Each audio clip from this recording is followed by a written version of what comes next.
Olá pessoal, professor Luiz Lima e essa é a primeira apresentação em PowerPoint com uma gravação destinada a essa situação excepcional que nós estamos vivendo, que é do ensino remoto à distância. Eu vou narrar os slides e espero que isso possa ajudar e também nós teremos discussões para posteriormente esclarecer aquilo que for necessário. Conforme eu disse lá no início, né, nas primeiras aulas, nós temos aí uma bibliografia bastante interessante. Eu recomendo a última delas, da Companhia de Pesquisa de Recursos Minerais, o livro Hidrogeologia, Conceitos e Aplicações. Esse livro é bastante recente, ao contrário dos demais que estão acima, e muito amplo, com um tratamento bastante aprofundado do que nós vamos estudar. E veja que o título ele mistura hidro de água com geologia. Nós estamos falando de água subterrânea, então obviamente precisamos de um entendimento sobre a geologia. E aquilo que for possível eu vou adiantando e nós vamos seguindo. Bom, essa disciplina ela trata de ocorrência de água subterrânea, da exploração, da qualidade da água subterrânea e provável contaminação, como isso pode ser, inclusive, modelado, estimado, e nós vamos passar a entender um pouco mais, inclusive, de contaminação do solo. Aqui um slide que eu retirei de um livro bastante interessante, e que facilita o entendimento. Veja bem que isso daqui é o que nós conhecemos como cisterna ou como cacimba, depende da região do país que você é, e onde a água está nesse buraco, nessa cisterna, dali para baixo é água subterrânea. Aqui é o que nós chamamos de nível freático. A figura do lado direito, ela é em 2D, né? Então ela mostra aqui essa linha e abaixo dela é a água subterrânea e essa linha é o que nós chamamos de nível d'água ou lençol freático. Nessa parte inferior, chamada de zona freática ou saturada, os poros eles estão como mostra essa ilustração. Aqui em cor marrom as partículas do solo e em cor azul água. E nós percebemos que todos os poros estão repletos de água. E a parte acima do lençol freático, também chamada de zona não saturada ou zona vadosa. Essa parte, os poros estão preenchidos com água e ou com ar. Então, nós temos aí uma situação de não saturação. E é uma situação bastante interessante. À medida que nós aproximamos da superfície, a tendência de ocorrer menos água é maior, a não ser que tenha ocorrido alguma chuva recente. Então, isso explica o que é para nós o lençol freático. E muitas das vezes ele não tem o mesmo formato da superfície do terreno. É preciso lembrar disso, principalmente quando nós estivermos olhando aí mapa de lençol freático. Esse slide, bastante interessante também, ele mostra na América Latina a dependência que os países têm de água subterrânea. Os países que estão aí na cor, essa cor aqui do Equador, uma cor marrom, meio alaranjada, eles dependem muito pouco de água subterrânea, menos de 25% da água que é para abastecimento humano vem de água subterrânea. São países com ocorrência de água superficial bastante interessante. E aí nós percebemos também o Uruguai e o Paraguai. Depois, entre 25% e 50% é a situação em que se encontra o Brasil, a Colômbia, a Bolívia, a Argentina, né? Esses países eles exploram a água subterrânea para abastecimento humano. e na faixa aí de 25% a 50% dos casos. E a situação aqui é de 50% a 100% do abastecimento humano vem de água subterrânea, que é a situação do Peru, do Chile, da Venezuela, das Guianas aqui, inclusive o México, né? São países altamente dependentes de água subterrânea. Essa imagem é muito interessante, vem de um aplicativo Biointeractive que eu tenho no iPad e mostra aqui o período geológico. E existe uma barra aqui, eu parei essa barra em 200 milhões de anos atrás. Há 200 milhões de anos atrás, nós percebemos, é claro, o encaixe da América do Sul aqui com a África. E isso é bastante interessante, né? E nós percebemos também que outras regiões estavam bem encostadas, inclusive os Estados Unidos aqui, Nova York e do norte da África, que se você verificar no mapa atual, fica difícil imaginar que isso tenha acontecido. E nós sabemos que o planeta tem placas e essas placas elas se afastam ou se aproximam uma da outra. Mas eu vou passar ao próximo slide. Nós estamos aqui no início do período Jurássico. E no próximo slide, nós estou a 300 milhões de anos atrás, ou seja, nós voltamos 100 milhões para trás dos 200 que nós nos encontramos. Obviamente, continuavam emendados aqui, né, a América do Sul com a África, e nós percebemos, muito interessante, a ocorrência de água do mar. Todo esse azul era mar, inclusive aqui embaixo. Se você verificar o mapa atual do Brasil, esse período, essa mancha branca, ela é indicativa de uma ocorrência glacial, de muito frio, obviamente. E o que percebemos é que no Mato Grosso, no Rio Grande do Sul, lá para o oeste, né, vamos dizer assim, nós tínhamos a presença do mar também. Isso foi há 300 milhões de anos atrás. Eu vou mais atrás ainda, 360 milhões de anos. Isso é no início do período carbonífero.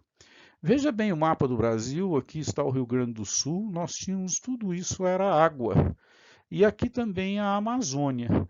Observa que a bacia amazônica ela era interessante porque a água corria da direita para a esquerda, ao contrário do que é hoje, que é da esquerda para a direita. E isso se deve ao fato de que a Cordilheira dos Andes ainda não havia brotado da Terra totalmente. Então havia uma conexão com o Oceano Pacífico por aqui. E nós estamos a 360 milhões. Se você verificar no slide anterior, a 300 já estava emendado. Então, essas regiões onde eram depressões, ou melhor informando, seriam buracos ou crateras, certamente elas serão preenchidas no futuro, e foram, por sedimentos, principalmente dos Andes, e aqui provavelmente é local de ocorrência de grandes aquíferos. Bom, essa é uma imagem que muitos veem em livros, né, do que é o ciclo hidrológico. Nós temos, eu vou me concentrar aqui na parte subterrânea, água em rochas metamórficas e ígneas. Eu tenho água subterrânea também em rochas sedimentares, já nós vamos explicar isso. E essa água subterrânea, ela pode, inclusive, próximo do mar, ela ter uma interface. Parte da água é doce, né, mais para o continente, e parte da água subterrânea já é salgada. Essa interface é muito interessante, porque se nós bombearmos muita água subterrânea e baixar esse nível freático, haverá uma propensão da água subterrânea que está aqui sob o mar de invadir esse subterrâneo que antes era água doce. Isso é muito importante nós entendermos, principalmente nas regiões próximas do mar. Essa situação ocorre no Espírito Santo. Às vezes, o bombeamento de água subterrânea excessiva está fazendo com que a água fique cada vez mais salina. Isso indica que a água subterrânea salina está invadindo aqui o continente. Bom, essa imagem é muito interessante porque mostra a nós como a água subterrânea é armazenada. Nós podemos ter uma porosidade intergranular, ou seja, água entre grânulos, nos poros. Uma porosidade em fratura, não há poros, são rochas, mas às vezes elas têm fraturas e a água está armazenada ali. E em algumas situações, por exemplo no calcário, nós podemos ter uma ocorrência de ampliação dessas fraturas, criando aí o que nós chamamos de porosidade de condutos ou porosidade cárstica. Isso pode, inclusive, criar cavernas gigantescas. E aqui na situação de fraturas, elas podem ser nessa situação ortogonal, horizontal e vertical, típica de basalto, ou nessa situação aqui em diagonal, que é típica de granito ou mesmo gneiss. E na imagem inferior, nós podemos perceber esses desenhos. Então, o arenito, que é a típica pedra São Tomé, pode ter água, mas é porosidade intergranular. Eventualmente, pode até ter uma porosidade de fraturas. O calcário já é uma situação de porosidade cárstica. E aqui o granito, o gneiss, o basalto, também porosidade de fraturas. Os aluviões, as areias propriamente ditas, que é um material granular, friável, elas representam aí uma porosidade intergranular, a água entre as partículas. É muito importante eu entender isso para que a gente saiba prever a ocorrência de água subterrânea. Por exemplo, em lavras nós temos a situação de granito, de gneiss, são fraturas. Pode ser que ao fazer um furo no subterrâneo eu não encontre fratura alguma e não vai dar água alguma. Já em locais que, por exemplo, em Jaci, nós temos a ocorrência de calcário e bastante água subterrânea armazenada nessas cavernas, nessas fraturas ampliadas, porque o calcário dissolveu-se. É preciso lembrar que calcário ele chega a dissolver 5% ao ano, depende da sua natureza, E isso faz com que haja a formação desses grandes espaços para armazenar água. Bom, muito se fala em poço artesiano e essa imagem é bastante interessante e ela traz aqui, vamos dizer, um aquífero que seria esse A água que cai nessa parte alta, uma zona de recarga, preenche esse espaço poroso, mas é curioso porque ele está confinado entre duas camadas praticamente impermeáveis que nós chamamos de aquiclude ou aquicludo. E aqui eu já tenho uma situação provavelmente de sedimentos e se eu perfurar um poço aqui, pode ser que eu encontre água nessa profundidade e seria um poço comum. Se eu perfurar um poço aqui e revesti-lo e inclusive ultrapassar essa camada impermeável, a água ela vai chegar até lá naquele ponto, lá em cima, por conta de que todo esse espaço aqui está cheio de água. E esse poço aqui já é interessante, pois ao perfurá-lo, vai jorrar água sem ter que colocar bomba lá dentro. Por quê? Porque ele está numa parte inferior e se você acompanhar essa linha piezométrica, ela demonstra claramente que a água vai jorrar sem necessidade de bomba. Quando nós extraímos água de aquíferos confinados e ela jorra sem necessidade de bomba, nós chamamos de poço artesiano. Quando ela vem de aquíferos confinados, mas não jorra sem necessidade de bomba, nós chamamos de poço semi-artesiano. E quando nós perfuramos um poço num sedimento encontramos água, ou mesmo em situação de fraturas, mas ela não jorra e não é um aquífero confinado, nós chamamos de poço comum. Esse slide é especificamente falando de aquífero em porosidade kárstica. Nós observamos que a rocha calcária pode dissolver-se. E essa figura também extraída de um livro, depois eu vou citar todas essas fontes e agradeço muito pela disponibilidade. Ela mostra que pode ser criada uma caverna. E lá da disciplina de geografia, provavelmente muitos aprendem sobre os estalactites, os estalagmites, né? E fica sempre aquela confusão, qual fica embaixo, qual fica em cima, mas isso não vem ao caso agora. O importante é perceber que se eu perfurar um poço aqui, a perfuração ela pode inclusive trazer problemas, pois ao chegar nessa caverna não haverá resistência ao impacto da perfuração e muitas vezes perdem ferramentas com isso. E pode ser que uma perfuração nesse ponto onde eu estou mostrando não vai encontrar água nenhuma. Já uma perfuração aqui, por exemplo, vai encontrar essa água, esse rio subterrâneo. Nós temos essas ocasiões acontecendo no Brasil em vários lugares, né? Os melhores exemplos estão aí no norte de Minas, né? E próximo a Itacarambi, nós temos inclusive o Parque do Peruaçu, bastante interessante e até recomendo visitar e conhecer. E é uma visita que toma no mínimo 6 horas, ela é acompanhada por guias profissionais.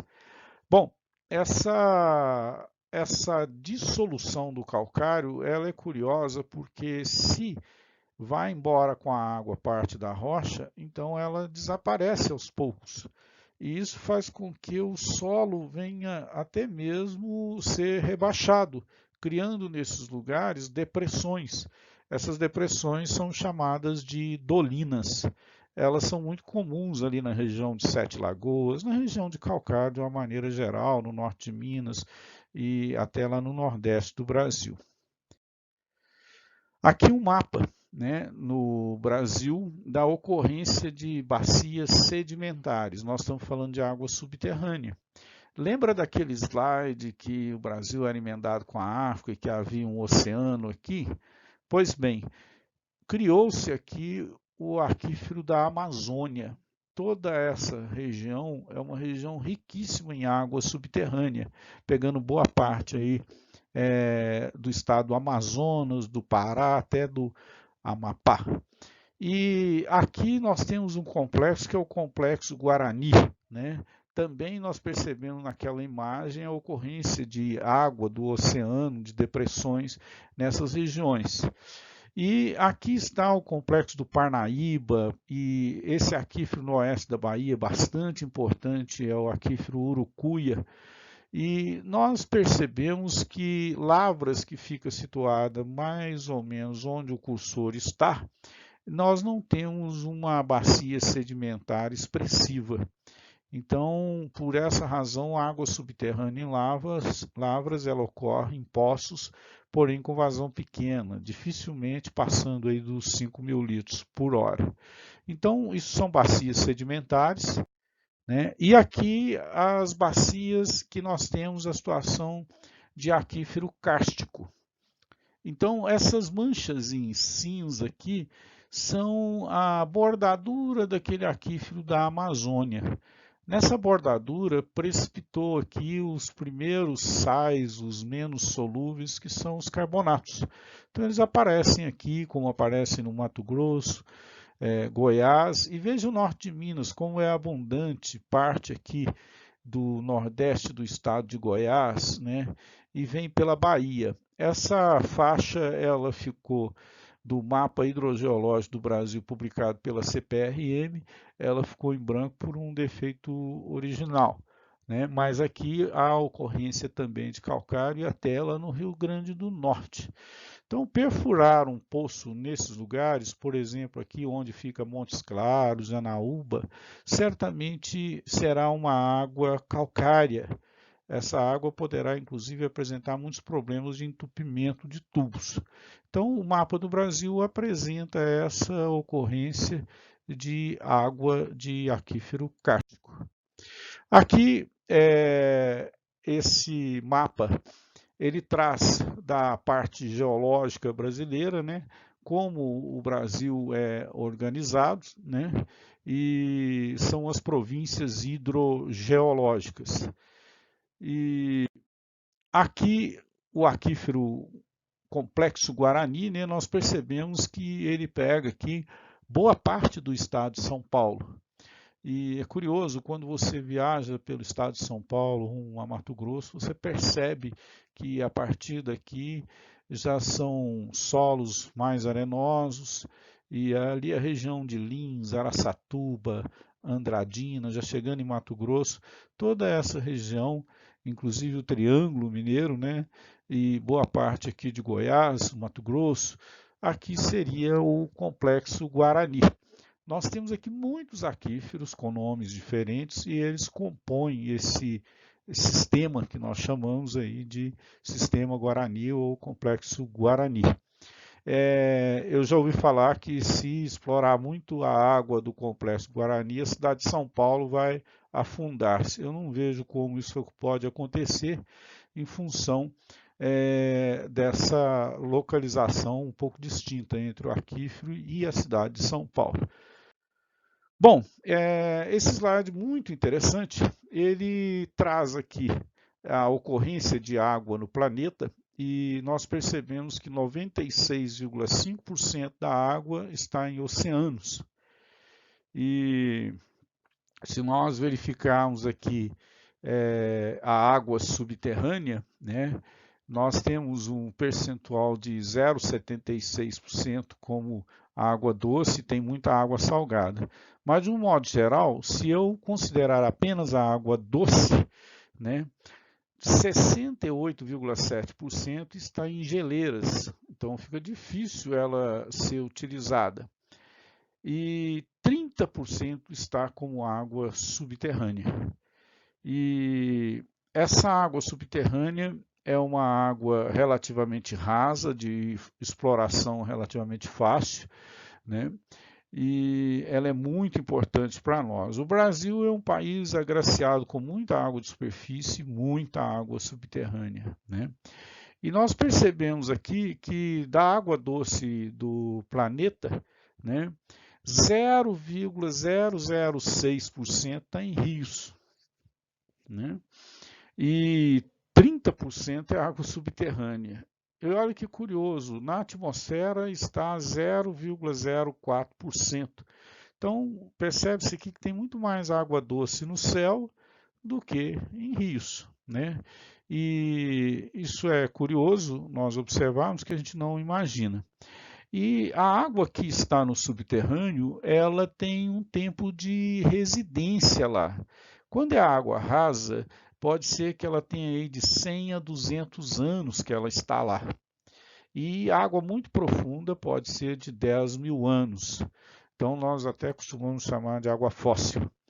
E é curioso, veja só que em rios, a água ela está ali no rio de poucos dias a 6 meses no máximo, até porque os rios não são tão longos e a água caminha. E já nas áreas pantanosas, nós temos água com 1 a 10 anos, né, parada ali. Na atmosfera, cerca de 8 dias. É curioso imaginar que, se houver uma nuvem, a água que está ali poderá precipitar-se num dado momento, num dado local, e voltar a ser água de superfície ou até mesmo água subterrânea, né? A água dos oceanos, veja bem, ela tem aí um tempo de residência lá de 3.200 anos. Então, numa brincadeira, uma gota de água do São Francisco que chega lá em Alagoas e cai no Oceano Atlântico, provavelmente ela vai viver ali um bom tempo, né? Então, esse slide ele é bastante interessante, ele traz uma contribuição muito significativa do que é a água subterrânea e como ela se compara com as águas de rios, de lagos, enfim, e também fala da idade da água. E aqui nós temos, para a situação do Brasil, né, a extensão dos aquíferos, né, e quais são os principais aquíferos que acontecem aí, e quanto de água tem lá em quilômetros cúbicos. Então, veja bem que a bacia sedimentar do Amazonas tem 32.500 quilômetros cúbicos de água reservada. Já a situação do Parnaíba, lá Piauí e Maranhão, 17.500. E se nós viermos aqui para a situação do Guarani, nós estamos com praticamente 50.000, né? Então isso é muito curioso, porque mostra que o Brasil tem bastante água, aproximadamente 112 mil quilômetros cúbicos. A última coluna traz a vazão que os poços nesses aquíferos apresentam. Então, na bacia sedimentar do Amazonas, veja bem, você pode ter poço de até 400 metros cúbicos por hora. Isso é muita água e bastante interessante. Na situação do Parnaíba, do Maranhão, lá do Piauí, Maranhão, nós temos poços de 1.000 metros cúbicos por hora. Já o Guarani, há situações bastante interessantes também, de até 700 metros cúbicos por hora, mas isso pode ser, às vezes, uma vazão pequena, como 10 metros cúbicos por hora. A região de Araçatuba, por exemplo, é muito comum 15, 20 metros cúbicos por hora, não mais do que isso. Tudo isso depende da caracterização granulométrica do material que está compondo o aquífero. Conforme eu disse, esta é a parte inicial da disciplina e muitos slides, figuras aqui, eu agradeço principalmente aos livros que eu citei na bibliografia aí, e vou citar outros, e eles foram colocados aqui com a intenção de enriquecer essa aula, mas o material de qualidade mesmo e aprofundado e que eu recomendo a leitura está nesses livros, principalmente o material da CPRM, a Companhia de Pesquisa de Recursos Minerais. Nós teremos outras apresentações e eu vou enviá-las à medida que formos avançando nesse período, né, que nós estamos vivendo aí, que é preciso ensino remoto, né? E espero que dessa forma a gente tenha dado um bom início que seja de fácil compreensão.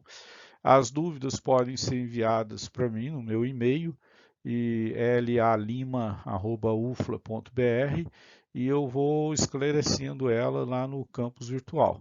Utilizem preferencialmente o campus virtual para o nosso contato aí. Um abraço.